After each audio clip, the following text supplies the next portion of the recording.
Am I late? Hello, class. Hold on. Let me do my thing so I can make sure you guys can hear me. You know what I'm saying? No texting in the classroom. All right, I've been told y'all can hear me on the Promethean board. Yes, sir. Welcome back to the Chann Station. Like I told y'all, we going so fucking hard this year. Like, I'm not even joking with y'all. And this is what we're starting with. Definite that we do every Thursday for weird history. Some type of history, it does not matter. So, like I said, get your books out. We're gonna start off with our first video, Surviving the Black Plague. Pens and papers out. It is time. Started, do us a solid, hit that subscribe button, turn on notifications, and leave a quaint yet memorable comment. Grab a mask, grab some gloves, and chug that emergency. We're going plaguey. Yes, we might sir. have evolved as humans in technology and science, but viruses and our basic biology have not. As would be the case in 2019, if you want to avoid getting the plague, it's best to start by avoiding places where large crowds congregate. The pneumonic plague was spread through air droplets, or airborne, if you will. COVID. So the more people around open-mouthed coughing and sneezing, the more chances for infected humans to get their plague all up in each other. The bubonic plague, however, was spread from flea bites associated with infected mice. Rodents infected with plague-riddled fleas would transfer the disease from flea to human in the right social conditions as well. Infected people often didn't realize they were spreading the disease because they didn't realize their plague-infested bodies were crawling with super fleas that could dump their sick hosts' behinds for a more. So, like I said, this whole situation right here is definitely a COVID situation. Is this a plague? All right, I'm done. Okay, I'm sorry. All right, let's go back. I'm sorry. Oh, hell no. Infected people often didn't realize they were spreading the disease because they didn't realize their plague-infested bodies were crawling with super fleas that could dump their sick hosts' behinds for a more healthy body up to 2 meters away. Being more than 2 meters away from plague-infested fleas was one way you might have avoided the Black Death. May as well stay home and binge read the Bible while you're there. Seal it up and never leave. Italy's myriad points of entry, being surrounded by water, meant many different opportunities for the plague to enter the European nation. Once word of the Black Death reached Milan, the leader at the time, a brutal and no-nonsense man named Yaherd, ordered the houses of those inflicted with the plague. This nigga's name was Yaherd.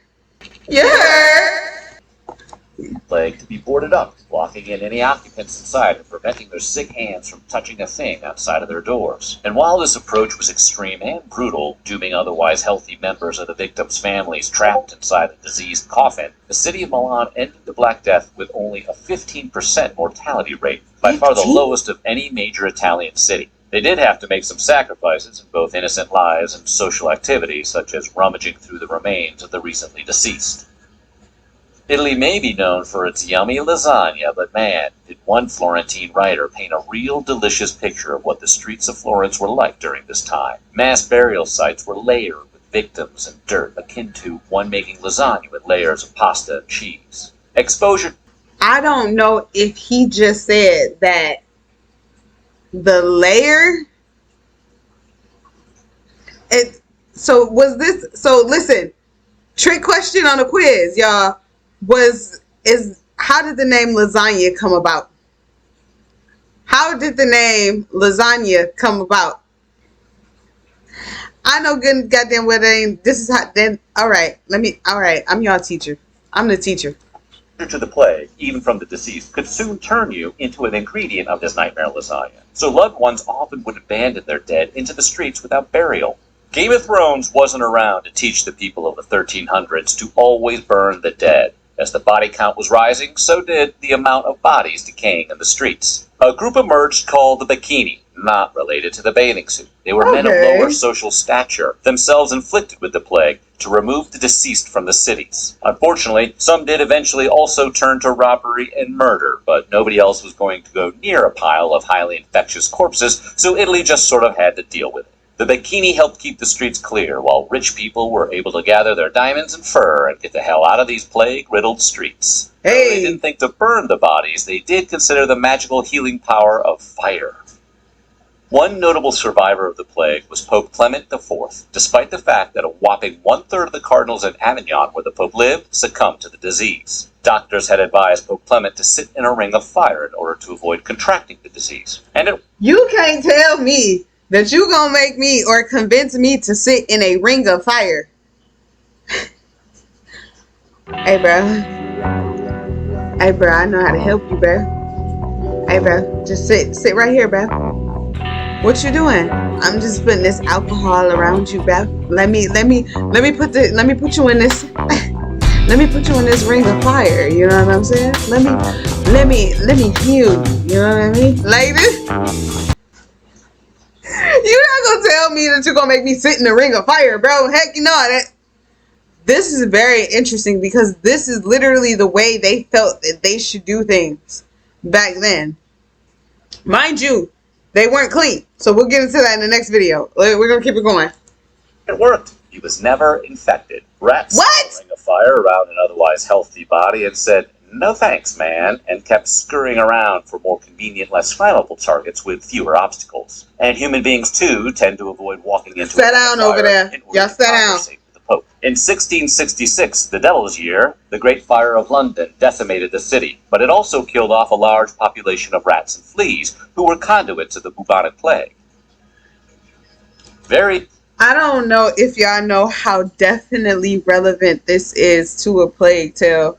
And honestly, at this point, sponsorship, bro. Less sense than old-timey doctor uniforms, but again, their knowledge of contagion wasn't nearly as advanced as ours. Italian author Giovanni Boccaccio lamented in texts that physicians were woefully underprepared for handling cases of the plague due to their ignorance of treating the disease. Earlier physicians may have inadvertently contributed to the spread of the disease from not using adequate protection against contamination themselves. After years of treating the illness, doctors eventually designed a plague uniform to protect themselves. That's the fit.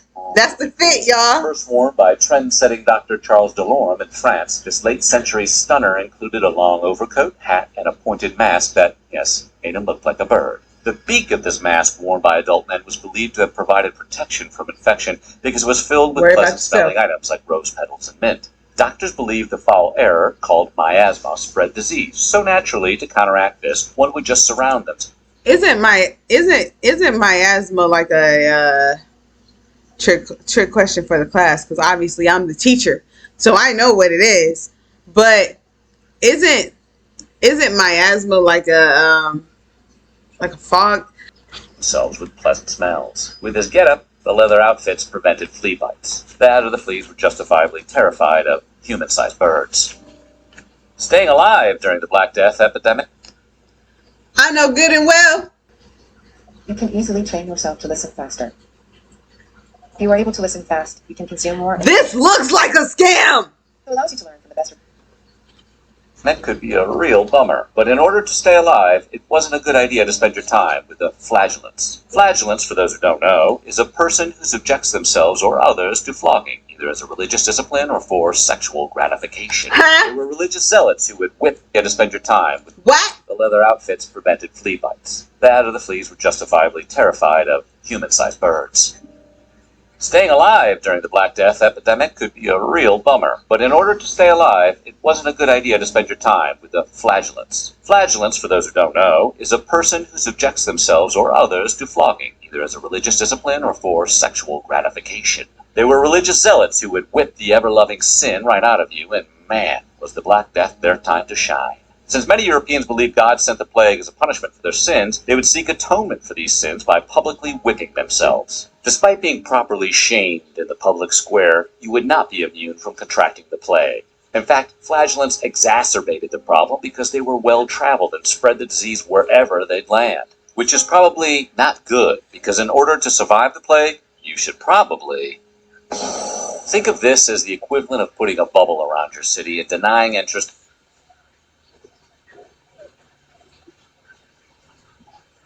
Class, I got a lot of new gens in the building.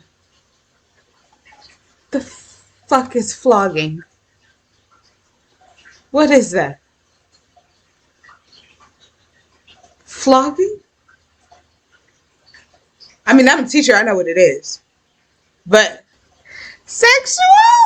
This high school. Y'all all right? To anyone suspected of carrying the plague. Armed guards were What? stationed at city Hell no, bro. Of putting a bubble around your city and denying entrance to anyone suspected of carrying the plague. All right. Armed guards were stationed at city entrances, ready to deny entry to anybody with the look of a low-grade fever. And while this work kept people from entering the cities, it also contained those people already inflicted inside the city. Beyond armed guards, some European cities stopped allowing ships to dock in their ports. Ships from the east were the first to carry the plague into Europe. Once that was established, fairly quickly, ports became a little more picky about which ships were allowed to dock. By 1348, Venice had established a 30-day, why don't you go hang out over there and not talk to anybody for a while, for travelers and goods suspected of carrying the plague. Later, this was bumped up to 40 days, or as they say in Italy, 40 days, hence where we get the term quarantine. So in reality, it means 40 days. What did you say, Quanta? And then of course that's where we get the term quarantine from. But bro, at this point, is that what that means? Like quarantine for like 40 days? At this point, niggas, people just didn't want people to touch them back then, yo. That's all that is. People just didn't want them to touch them. These actions slowed down the spreading of the illness, but it didn't do enough. Tens of thousands of people still died in Venice from the Black Death. They maybe should have. Plague law is the law. We're talking no ships, sealing up homes, and curfews. Several European cities went full martial law when it came to combating the spread of the disease, and with a mortality rate of 80%, who could blame them? Landlocked Pistoia in northern Italy couldn't very well turn away ships and close down ports, but they could load up the restrictions on imports, exports, travel in general, trading in markets, and funerals. But Pistoia still lost a jaw-dropping 70% of its inhabitants. With all these percentages being depressingly high, it's easy to forget that some people did come down with the plague in this era and actually survived it. It wasn't because they tied live chickens around their bibulous plague bumps or drank a refreshing glass of chilled arsenic. They just had immune systems that could fight this stubborn killer because they took care of themselves. So if you guys aren't aware at all, I did watch something, okay? And back then, people used to literally use arsenic, you know, the shit that's in the rat poison. They use that for everything. Everything, bro. They used it for everything. They literally sat here and were taking many shots of poison. Refreshing glass of chilled arsenic. They just had immune systems that could fight this stubborn killer because they took care of themselves. This was the time before keto diets and CrossFit gyms, but even the people of internetless times had to understand arugula was healthy. Recent research has shown what is still true now. If you were in poor health before you contracted the disease, your odds of succumbing to it were substantially higher. The mortality rate was higher amongst people who already were in poor health, be it malnourished, chronic teeth, or weakened immune system. Healthy people, while not immune to infection, had a higher survival rate. Yogi. And they still don't use it. But also, don't listen to your yogi. And you get your butt outside in that chilly air because your chances of survival were greater in the winter. Unlike our modern-day flu and common colds, the plague prefers a more tepid climate, showing up in greater numbers during the warmer summer and spring seasons. In fact, the plague was nearly non-existent in the winter, just like today when it's always fishy when Brenda calls in sick for the flu in July. But if you wanted to survive an epidemic of end times proportions, you could always pack up the kids and move to Norway. Unfortunately, the plague eventually evolved to be all, maybe I do like cold weather, you losers, and spread to all of Europe, including icy cold Norway, which had 30 plague outbreaks alone between 1348 and 1654. Now listen, that is not a bad. I even though it was like 30 outbreaks, bro, I feel like that's not that bad. You got like 1348 and 1654, so that's not bad. Like Norway and all that though, like sheesh, like you went. The plague is like a bad motherfucker, yo, simply because of the fact that Norway, like if you're a virus and you can carry through like cold climates and countries and shit like that, like bro, like it's over for us, bro. At this point, bro, like all right, it's over for us, bro. It's over for us, bro. None during the winter. The plague likes to keep us guessing. I wonder if the people of Hold on, wait, bro. Plague outbreaks alone. Look at this man, bro. Like he not finna get away from the class. What we doing in the classroom? I'm gonna need y'all to flame him right quick. Oh, bony bucks. Oh my god. Looking eyes. Between 1340 Y'all got it. and 1654. None during the winter. The plague likes to keep us guessing. I wonder if the people of the 14th century thought about being born with immunity. Because, oh yes, there was a genetic immunity. Some people get ageless skin. Some people Big get Jazz, what's up? I see you, man. And some get genetic immunity to a disease with an 80% mortality rate that took a big bite out of Europe's ass. The Roman people in particular had certain gene clusters that protected them from becoming sick. Researchers found several genes actually that may have protected certain people from coming down with the plague. Lucky Roma, though not completely. They could still contract the illness, but there was a genetic variation that triggered an immune response to Yersinia pestis, the bacteria that was doing all of this population wiping of a continent of people. As established earlier, the Europeans believed full-heartedly to demonstrate. Bro, wait a minute. The title said clear the sky of miasma and pray. Support. For avoiding extremely foul air and picking up an extra rosary bead or two. And if that didn't work, my favorite tip for how to survive the plague? The screw it.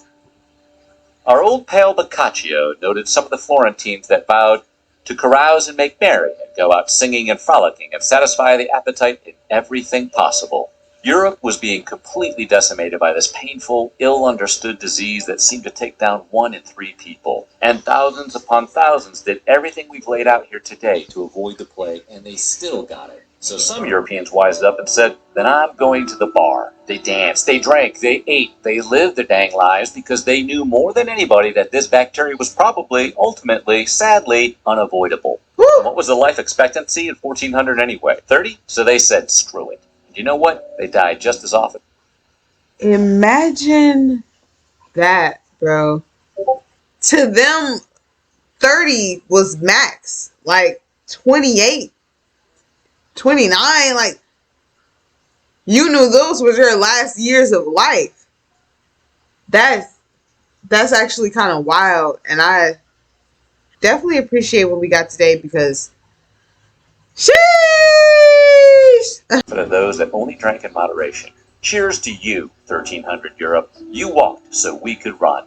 You can still get the plague today, but now it's cured fairly easily with antibiotics, a wonderful new invention we can't ever possibly fully appreciate because we've never had to consider moving to Norway to avoid the Black Death. So, do you think you would have survived the Black Death? Let us know in the comments below, and while you're at it, check out some of these other videos from our weird history. Bro. Okay. All right. So, literally, from our first video that we watched, and that was our first plague video, you just learned that back between the 1300s and the 1600s, life wasn't shit, bro. You literally had to survive. How you survived. There were people who cared about coming up with medicine and things like that, but at the same time, what did they really know? What did they really know, bro? They didn't know pretty much anything, okay? So listen, I heard somebody say that they needed to go to the restroom, and that sounds like a good idea. So, before we get to video number 2, everybody take a bathroom break, okay? But until then,